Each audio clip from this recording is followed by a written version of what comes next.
Broadcasting from the basement of La Penta, it's WICR.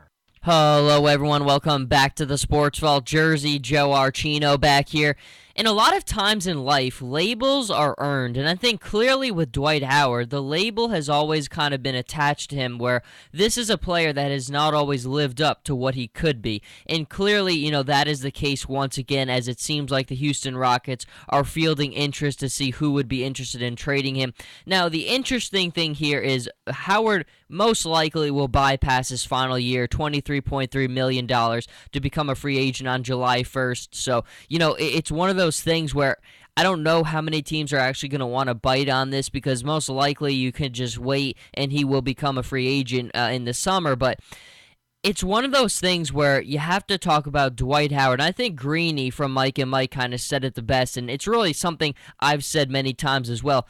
He said, Dwight can only blame himself for what really he has become. He's never become an offensive player in this league. And, I really believe if you look at Dwight Howard today and you look at Dwight Howard when he came into the NBA, he's the same player today as he was when he came into the NBA. He's always relied on just his pure physical dominance to come away with rebounds and to come away with loose balls, but he's never, ever expanded his game past the rim. We have seen a dramatic shift in the game of basketball. For so long, it was if you had a dominant center in this league, you were going to be relevant, always be competitive, and always be playing for championships. That has dramatically shifted. Look at DeMarcus Cousins with the Sacramento Kings. They have not won 30 games with him since he's been in the NBA in 2010, 2011. But this is a guy who's putting up monster numbers, scored 56 points in a game this season.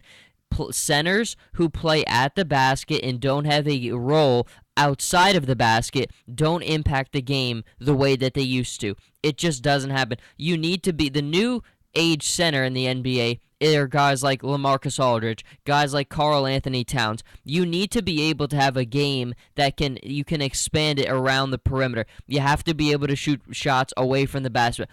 I'm going to give you a perfect example. You look at LeBron James, and LeBron James, when he came into the NBA, he was, we all know how good LeBron is. I'm not going to spend too much time talking about that, but what LeBron did do is he added more and more range to his game, more and more.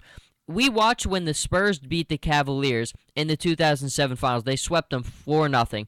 What they really tried to do is dare LeBron to shoot. They weren't going to let him win at the basket. They forced him to win the game from the perimeter. And his game was still not there at that point where he could consistently beat them from the perimeter. Sometimes he burned them, but for the most part, he could not consistently beat them from the perimeter. But you know what he did? He added those layers to his game, added more layers to his game. The quote that really sticks out from LeBron, is every offseason, he really was committed to adding more elements to his game.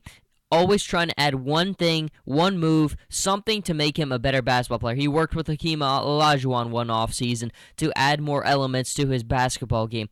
That's something Dwight Howard has never done. We've heard all the talk that he could have all these opportunities to work with guys like Kevin McHale and to work with guys like Hakeem Olajuwon, but he is the same basketball player today as he was when he came into the league. Now, Dwight deserves some credit. He has done some great things, and he could have been a really, really special basketball player. He brought the Magic to the finals in 2009. Of course, they lost, but the fact that he was able to do that in an age that really has started to shift away from the center who doesn't do much outside of control the rim is very impressive. But Dwight is one of the ultimate examples of having so much talent and then not doing anything to make that talent better. He came into the league and has done some great things, but he hasn't done anything special. And he could have done something special if he had added more elements to his game. If he added somewhat range to his game, he became somewhat of a better free throw shooter.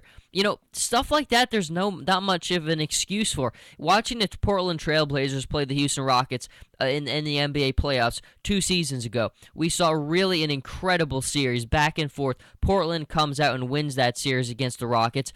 But Terry Stott's strategy was simple. I'm going to foul Dwight Howard in the fourth quarter. He's going to miss his free throws. And that is a strategy. It happened with Shaq. It happened with Howard. Shaq's a little bit different, but Dwight Howard is one of the ultimate examples of not working to make your game better, not doing enough to become a better basketball player. And really, it all just comes down to it's a waste. Honestly, I mean, you look at Dwight Howard, everything that he could have done in this league, so many of his points to me are meaningless. And, there's a difference between putting up numbers and putting up meaningless numbers. Carmelo Anthony is able to put up numbers with anybody, but how many of them mean something? Dwight Howard is able to put up a lot of numbers at the rim, getting loose balls, putting them back, but how many of them are meaningful? There is a big difference in the National Basketball Association than putting up points like anybody and putting up meaningful points. LeBron James puts up meaningful points. Stephen Curry puts up meaningful points. Kevin Durant puts up meaningful points. Dwight Howard doesn't put up meaningful points. And, I still don't know if the Rockets are going to go through and find somebody to trade him. I fully expect him to opt out. And I think, this Houston Rockets team was kind of fundamentally flawed from the start. They did some great things. They won some games. They made some nice playoff runs. But with Harden and Howard as your leaders, I just don't think those are the guys who are going to lead you. In the NBA, you really need today, we all know how the formula works. You need two really great players who are A-ranked, and then you need a B+ to another A-ranked player. I mean, you look at the Heat, the reason they were able to get there, they had Bosh, Wade, LeBron, that is fully incorporated there. The Warriors, Thompson, Curry, Draymond Green.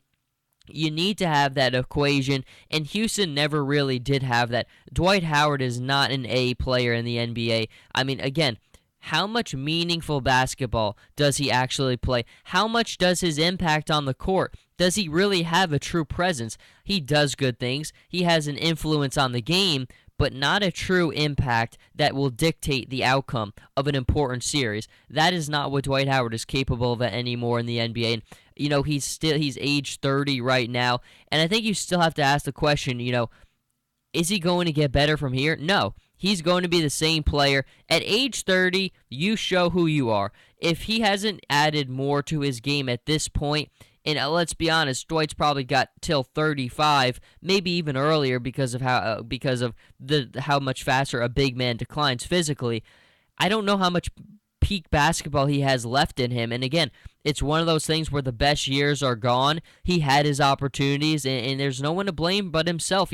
He could have been a better basketball player. He could have put in more work to become a better basketball player. He did not do that, and the Houston Rockets are now in a position where they're not going to be playing for anything relevant. Again, Harden is a great player, but without another two really solid players, it's just not going anywhere. And Dwight Howard, we'll see what uniform he might be in next season. But again, I don't expect more anything relevant from him the rest of his career in the NBA. He'll walk away from the game one day, and all he'll have to look back at is some numbers and really kind of maybe the regret that he could have done more to perhaps have been holding up a championship. But that won't happen with Dwight Howard. It certainly won't with the time that he has left. But I think everybody needs to ask that question.